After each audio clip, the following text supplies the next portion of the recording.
Our last program, Assemblyman, we talked a little bit about your continuing efforts to keep open the FitzPatrick Nuclear Plant. If I can, let me take you back a few months. You guys had a huge rally of people from all throughout the area, the employees, the interested parties, all the folks who support the FitzPatrick plant. And you made some remarks. Let's take a brief look at some of the remarks you made that day to get this discussion started. With the unanimity that we have with local business leaders, with the elected officials up here with me, and practically the whole community, we're sending a message today. We're sending a message to Albany, and we're going to send a message to Washington. And we're going to tell them, if you care about clean energy, you should care about the FitzPatrick plant and help us keep that open.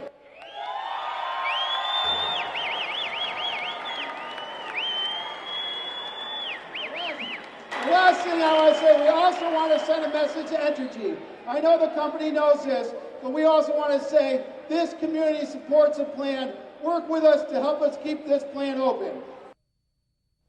I remember one of the things that struck me as we had that discussion in our last program was the idea that if some communities were faced with the prospect of having a nuclear power plant moved into their community, there might be people up in arms saying, no, no, no. And here you are with one of these plants saying, don't close it. Right. We love it. We want to keep it. Yeah, well, we do, frankly, for a number of reasons. One, obviously, it supplies a lot of jobs to our area. 615 people are employed at that FitzPatrick plant. They're all good-paying jobs. So just losing that amount of employment is problematic. But the spin-off from the plant is really incredible. I mean, I think that the Syracuse paper estimated it'd be $500 million if the plant was to close down in economic activity surrounding the plant. So it would really be catastrophic if we lose this plant. Since that time, I mean, that was a great rally. I think we had 1,000 people there, really there to show their support and wanting to keep the plant open. We've had ups and downs. We've had times when I'm very optimistic, thinking things are moving forward, and then I get pessimistic about getting things moving forward.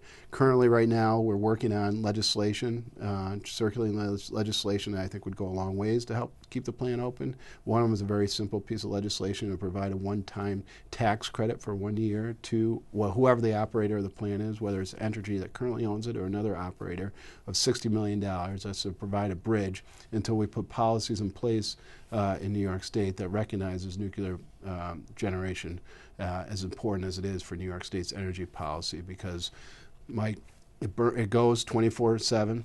It's extremely efficient, the most efficient electricity generation source that we have. It's something like 92% efficient, where the closest one is maybe natural gas or coal, or somewhere in the 40s. So it's very efficient, and it doesn't emit CO2. We hear a lot about government policy saying we have to limit our CO2 in the atmosphere. There's no CO2 emissions. So there's a lot of reasons, I think, from a policy standpoint, that we should support nuclear in New York State. One of the things you hear all the time is, even though gas prices are now at the lowest they've been in years, you hear at the federal level, at that level of the debate, that the United States still needs to diversify its energy dependence on fossil fuels. Right. And this is like a perfect example of that. Right.